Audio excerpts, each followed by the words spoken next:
Hey, aloha folks. This is Robert Vafai with MauiProperty.com. Today we're going to talk about the listing contract. Let's discuss this form that we use whenever we're listing residential homes, condos, or land. And remember, every situation is different. If you have any questions or comments, call us, okay? This is mainly for Maui property agents and their clients. But certainly you should understand this no matter whether you're the listing agent or the seller of the property. So let's go over this stuff real quick. Broker review is required prior to sharing this with the client. So agents, please remember to read this entire contract closely, fill it out with integrity, and call me if you have any questions before it goes out to a customer. Remember, we are a member of the National Association of Realtors. We subscribe to their Code of Ethics policy, and we take that very seriously. So let's go with the very first page. As you can see here on the screen, let's get the address right and the TMK numbers filled in accurately. You can obtain the TMK records from the County of Maui website, and you can share the PDF with me when you're sending over the listing contract for review. So very first thing, the firm is Maui Property with our P.O. Box address 432 Makawao, Hawaii 96768, and our license number that you know, your license number, your name, and the phone numbers go at the bottom left of the top first of the page. Now, the seller and the authorized representative, this is very important because if the seller is an individual, no problem. But if they're a husband and wife, both partners both need to sign. If it's an LLC or a trust, make sure that you have the person who is authorized to sign on behalf of the LLC or the trust is ready to sign, and that the name as it appears on the TMK, especially if it's a complicated LLC, is exactly what the listing contract says and exactly what the TMK information says.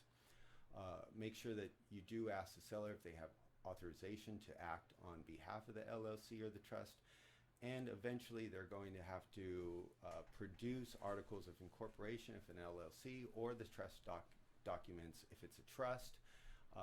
Escrow will not allow the seller to complete and sell the property and sign the escrow documents without these things. So ask for them up front so that there's no surprises down the line. And remember, husbands and wives, no matter what they say, both need to sign.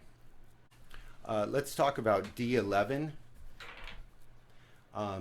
If there's any reason that the seller has dealt with anybody prior to you taking the listing contract and they want to exclude them from this listing contract in order not to pay a commission if those people should become a buyer, that's fine, and that happens sometimes. Sometimes it's family members, sometimes it's a previous business partner, sometimes it's a neighbor that they've already talked to, but let's get that name in writing and make sure that we put it there.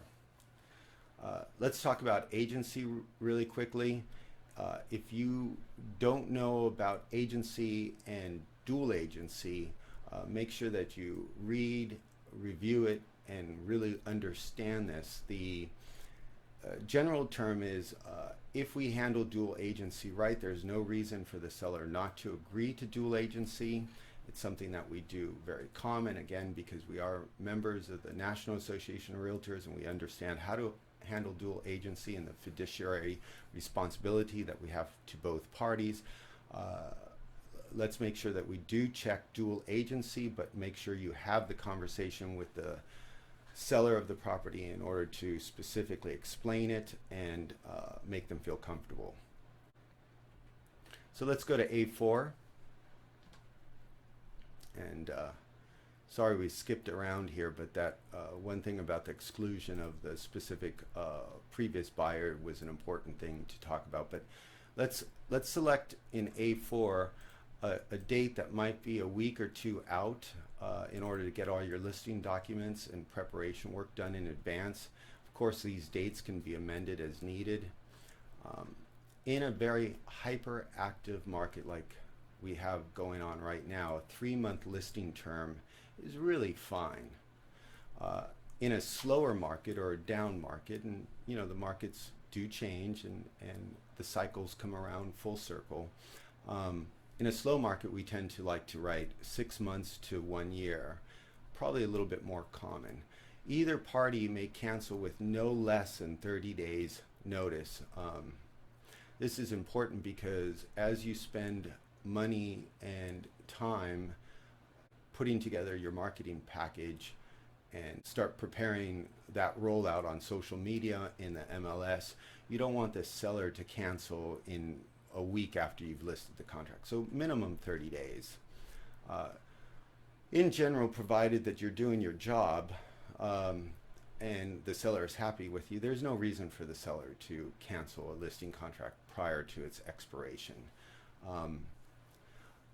The hard date to the end of the listing contract should be at least 30 days from listing start date, but again, 90 days is usually something that we like to get at a bare minimum, especially in a fast market like we have right now. Let's go to A5. Let's make sure that if there is anything excluded from the property that the seller does not want to sell, that you have that conversation with the seller. They may have a piece of artwork that's hanging on a wall or a chandelier that's over a dining room table or something, that everything but that is going to be sold with the property. If there is a specific item, put it there. A6, whenever you're talking about the list price, make sure you've done your homework, educate your seller, really look at the comps and make sure that you're being competitive for the market and really getting it spot on for what your list price is. Now, A7 is standard commission rates. There is no standard, honestly. Again, part of the National Association of Realtors says that there is no such thing as a standard commission rate.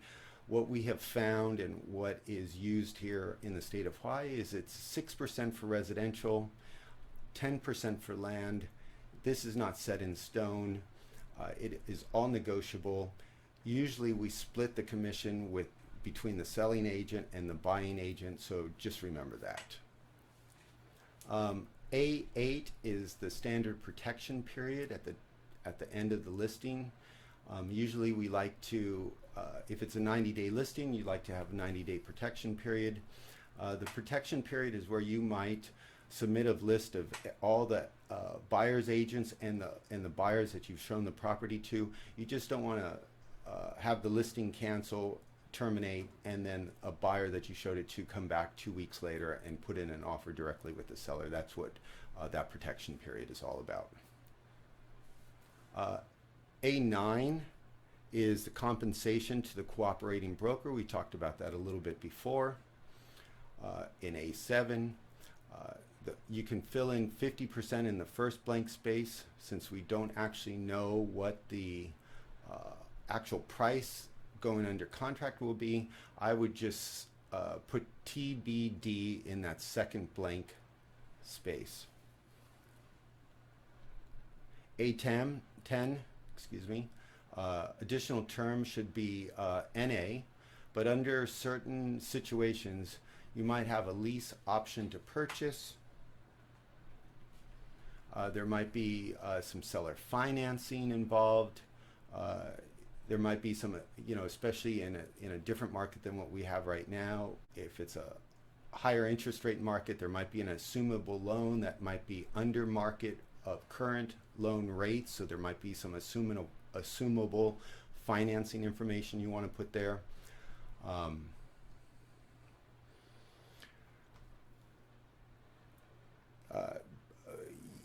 There's some additional terms too, like if you wanted to take the listing, and some people might charge a fee for listing the property outside of the commission fee. You might spend $1,000 on video and drone fees. There might be let's say a $1,500 staging fee. If you explain this to the seller up front and say, listen, we like to collect $1,500 because I'm going to have a professional person come in, stage, put in some furniture, put in some accessories, make the place look really good so we can get more than the money we're spending on the stager. You want to put that into the additional terms of the listing.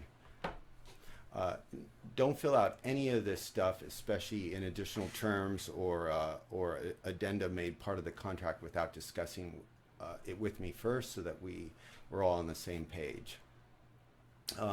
Speaking of A11, the addendum made part of the purchase contract could be such things as a distressed property addendum to the listing. That's if we're dealing with an REO or a foreclosure. We do have a special dual agency disclosure. Again, if you really are thinking that this is going to be a dual agency situation, it's good to sign that up front. You might want to have, if it's investment property, the rental agreements as part of the listing and contract. You might want to have a residential leasehold addendum, so if the property is lease fee and not fee simple, let's get that in there. Maybe if the seller is offering seller financing, there might be a purchase money mortgage addendum, so you lay out the terms of how much they're willing to finance, at what rate and terms. Each of these are worth a close examination if you feel they're going to apply to your particular listing. Let's read each of those documents closely and give me a call so that I can review them with you. Now, if you look at the entire listing agreement, all 5 pages, very closely, you'll notice that there's a lot of items between page 3 and page 4 that don't require anything to be filled in, but look at them closely, understand each clause, call me if you have any questions about them. This is your opportunity as a real estate professional to know what each and every word, idea, and reference is in all the contracts that you work with. Do pay attention to D7 is an interesting one on page 3. This is a clause that you might want to refer your client to their tax professional, especially if the client lives outside the state of Hawaii, as many sellers do. This is an interesting concept. HARPTA, the real property tax for outside the state of Hawaii owners, is 7.25% of the purchase price. So if the seller sells and they're not a resident of the state of Hawaii, they're going to owe the state of Hawaii 7.25% of that purchase price that would be deducted from the seller's proceeds by escrow at the close of escrow. So think about, on $1 million contract, $72,500 is deducted from the seller's proceeds on that $1 million home, and they have let's just say for circumstances, they have an $800,000 loan, and they're paying a 5% commission, and there's another 1.5% to 2% in escrow and title fees and other closing costs.